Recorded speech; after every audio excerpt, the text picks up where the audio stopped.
Attendance incomplete, एक खाली एकदम अंधेरा दालान और अचानक स्पीकर से आती ये भयानक फुसफुसाहट सुन के रोंगटे खड़े हो जाते हैं ना। ये कोई मनगढ़ंत कहानी बिल्कुल नहीं है। 2022 के लीक से सामने आई ये आवाज हमें एक ऐसे सच की तरफ ले जाती है जिसे हमेशा हमेशा के लिए दफनाने की कोशिश की गई थी। एक इन्वेस्टिगेटर के तौर पर आज हम इस रहस्य से पर्दा उठाएंगे और इस कोल्ड केस की तह तक जाएंगे। तो चलिए इस केस फाइल का विश्लेषण शुरू करते हैं। इमेजिन कीजिए पश्चिम बंगाल के घने जंगलों के बीच बसा एक एकदम अलग थलग boarding school, Saint Augustine residential school, सबसे नजदीकी शहर से 14 किलोमीटर दूर, जहां कायदे कानून बहुत सख्त थे, कोई फोन नहीं था और रात 9 बजे के बाद कमरे से बाहर निकलना पूरी तरह से मना था। देखने में एकदम नॉर्मल स्कूल लगता है, लेकिन इसके बंद दरवाजों के पीछे एक ऐसा खौफनाक रहस्य छिपा था जिसने इस जगह को हमेशा के लिए वीरान कर दिया। ठीक है, तो इस केस फाइल को हम पूरी तरह से डिकोड करेंगे। आज के इस ओवरव्यू में हम स्टेप बाय स्टेप चलेंगे। सबसे पहले हम देखेंगे 2022 का आर्काइव लीक, फिर बात करेंगे पहली गुमशुदगी की, उसके बाद ऑडियो सबूत और उस असंभव तकनीक पर नजर डालेंगे। इसके बाद हम असली मकसद यानी 1997 के कवर अप का पर्दाफाश करेंगे, फिर मार्च के उस आखिरी ब्रॉडकास्ट को एनालाइज करेंगे और अंत में देखेंगे सारे भौतिक साक्ष्य और इस पूरे केस का अंजाम। तो तैयार हो जाइए इस इन्वेस्टिगेशन के लिए। सेक्शन 1, 2022 का आर्काइव लीक। देखिए, इस पूरी कहानी का इंटरनेट पर कहीं कोई नामो निशान नहीं था। स्कूल ने इसे बहुत ही सफाई से मिटा दिया था, लेकिन फिर साल 2022 में एक गुमनाम फोरम पर एक फाइल अपलोड होती है जिसने इस दबी हुई फाइल को फिर से खोल दिया। इस जिप फाइल का नाम था assembly_recordings। अब जरा इस फाइल के कंटेंट्स को एनालाइज करते हैं। इसमें हमें जो मिला वो इस पूरी इन्वेस्टिगेशन की नींव है। हमें मिले कुछ पुराने ऑडियो टेप्स जिनमें सुबह की अनाउंसमेंट्स रिकॉर्ड थीं, पर उनमें वो धीमी, रोंगटे खड़े कर देने वाली फुसफुसाहटें साफ सुनाई दे रही थीं। इसके अलावा अनुशासनात्मक रिपोर्ट्स मिली जो दिखा रही थीं कि छात्रों के बीच पैनिक का पैटर्न किस कदर बढ़ रहा था। और सबसे अहम, कुछ डायरी स्कैन्स। इन हाथ से लिखे नोट्स ने स्कूल के सारे ऑफिशियल स्टेटमेंट्स की धज्जियां उड़ाकर रख दी। प्रशासन कुछ और ही कहानी सुना रहा था और ये सबूत एक अलग ही खौफनाक सच्चाई बयां कर रहे थे। सेक्शन 2, पहली गुमशुदगी। आखिर वहां असल में हो क्या रहा था? बात है फरवरी 2009 की। स्कूल का रूल था कि हर सुबह ठीक 7:10 पर असेंबली से पहले स्पीकर्स अपने आप चालू हो जाते थे, लेकिन अब उन स्पीकर्स से सिर्फ स्टैटिक और एक बहुत ही अजीब सी भारी आवाज आने लगी थी। और फिर स्पीकर्स ने गायब हुए छात्रों के नाम पुकारने शुरू कर दिए। सबसे पहले बात करते हैं अर्जुन सेन की। 14 फरवरी को स्पीकर से आवाज आई, अर्जुन सेन, कमरा नंबर 6 में रिपोर्ट करें।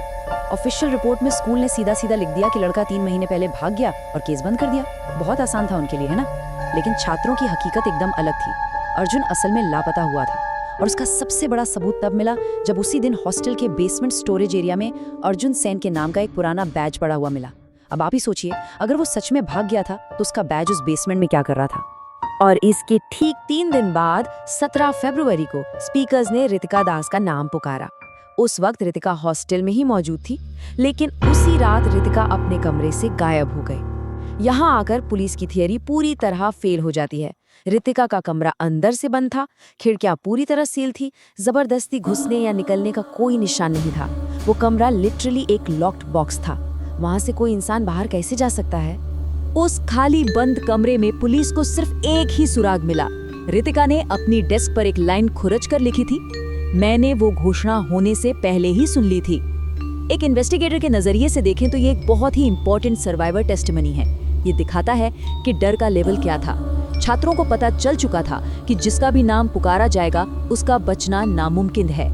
सेक्शन 3, ऑडियो सबूत और असंभव तकनीक। अब हम उस पॉइंट पर आते हैं जो साइंस और लॉजिक दोनों को पूरी तरह से फेल कर देता है। स्कूल में जो कुछ भी हो रहा था वो तकनीकी रूप से बिल्कुल असंभव था। तो सबसे अहम बात ये है कि ये ब्रॉडकास्ट फिजिक्स के हर रूल को तोड़ रहे थे। एक अजीब सी भारी और डिस्टॉर्टेड आवाज नाम पुकारती और ऑडियो को एनहांस करने पर बैकग्राउंड में लगातार वही फुसफुसाहट चलती रहती, अटेंडेंस इनकम्प्लीट, खौफ में आकर बच्चों ने वायरिंग तक काट दी थी, लिटरली तारे कटी हुई थी। लेकिन फिर भी रोज सुबह 7:10 पर वो स्पीकर्स बिल्कुल नॉर्मली काम कर रहे थे, और वो भी खाली दालानों में जहाँ कोई बिजली तक नहीं थी। बिना पावर, बिना कनेक्शन के ये आवाज आखिर आ कहाँ से रही थी? जरा एक पूर्व कर्मचारी का ये इंटरव्यू ट्रांसक्रिप्ट देखिए। सवाल पूछा गया, आपने उस रात क्या सुना?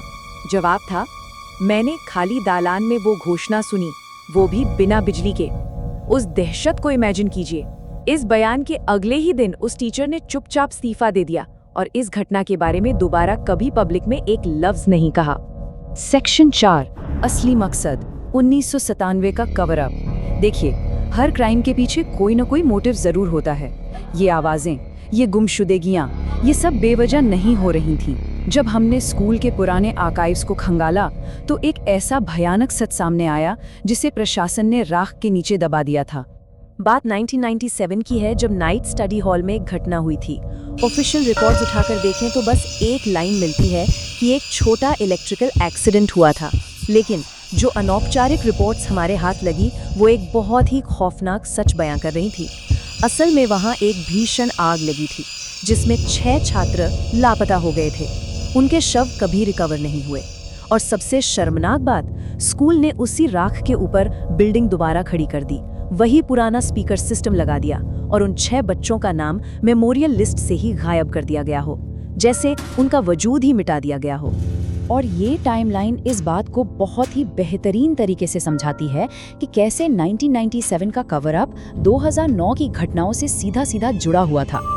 जैसे जैसे मार्च 2009 का महीना नजदीक आया, ये सिलसिला आउट ऑफ कंट्रोल हो गया। हर नाम पुकारे जाने के बाद कोई ना कोई हादसा, कोई सुसाइड या कोई गुमशुदगी पक्की थी। जो आवाज उन 6 छात्रों के साथ दबा दी गई थी, वो अब अपना इंतकाम ले रही थी। सेक्शन 5, मार्च का आखिरी ब्रॉडकास्ट। चलिए अब उस दिन की तरफ बढ़ते हैं जब ये सब अपने क्लाइमेक्स पर पहुंच गया। 17 मार्च 2009, यही वो दिन था जब स्कूल हमेशा के लिए बंद हो गया। जरा 2009 के एक सर्वाइवर की डायरी का ये पन्ना सुनिए। उस सुबह बहुत भारी तूफान था, स्कूल की छुट्टी कर दी गई थी, पूरी बिल्डिंग में घनघोर अंधेरा था और पावर बैकअप पूरी तरह ठप था। उस डायरी के पन्नों में उस छात्र का खौफ साफ महसूस किया जा सकता है। कोई बिजली नहीं, लेकिन ठीक 7:10 पर स्पीकर्स फिर से चालू हो गए। चलिए एक इन्वेस्टिगेटर की तरह इस फाइनल इवेंट को डिकोड करते हैं।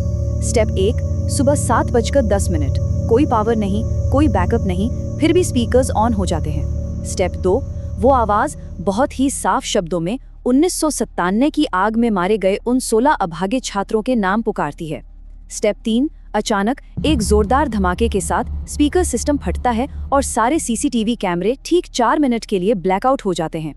और स्टेप 4, जब कैमरे वापस आते हैं तो उसी फ्लोर के अंदर से बंद कमरों में से 4 छात्र हमेशा के लिए गायब हो चुके थे। वो हवा में कहाँ वाष्प हो गए, इसका आज तक कोई सुराग नहीं मिला। सेक्शन 6, भौतिक साक्ष्य और अंजाम। उस घटना के तुरंत बाद स्कूल को स्ट्रक्चरल इंस्टेबिलिटी यानी ढांचे की कमजोरी का बहाना देकर हमेशा के लिए बंद कर दिया गया। लेकिन हम इन्वेस्टिगेटर्स बहानों पर नहीं, सबूतों पर बात करते हैं। अब इस स्लाइड के बारे में जो सबसे इंटरेस्टिंग बात है वो ये है कि ये सारे भौतिक सबूत उसी वीरान साइट पर पीछे छूट गए थे। ये कोई डरावनी कहानी नहीं है, ये हार्ड एविडेंस है। अर्जुन का बैज, रितिका के डेस्क की खरोच, वो कटी हुई तारें जो बिना बिजली के चीख रही थीं, और वो मेमोरियल लिस्ट जिससे नाम गायब कर दिए गए थे। ये सारे सबूत एक ही तरफ इशारा करते हैं, एक ऐसा जघन्य अपराध जिसे स्कूल ने बहुत ही चालाकी से छिपाने की कोशिश की, लेकिन वो सच एक खौफनाक आवाज बनकर वापस लौट ही आया। आज भी जो लोग उस खंडहर हो चुके सेंट ऑगस्टीन स्कूल में जाते हैं, वो बताते हैं कि अगर कोई सुबह ठीक 7:10 पर उस असेंबली हॉल में खड़ा हो तो उसे उसी स्टैटिक के बीच एक फुसफुसाहट सुनाई देती है, अटेंडेंस इनकम्प्लीट। जिसने भी ये राज दबाया था उसने यकीनन बहुत बड़ी कीमत चुकाई है। लेकिन ये केस फाइल हमें एक बहुत ही भयानक सवाल के साथ छोड़ जाती है। अगर 1997 के उन छात्रों ने आखिरकार अपनी अधूरी अटेंडेंस पूरी कर ली, तो आज उस वीरान हॉल में सुबह 7:10 पर किसके नाम पुकारे जा रहे हैं? जरा सोचिएगा इस बारे में। इस एक्सप्लेनर में हमारे साथ जुड़ने के लिए शुक्रिया, और हमेशा याद रखिएगा, हर बंद फाइल पूरी तरह बंद नहीं होती।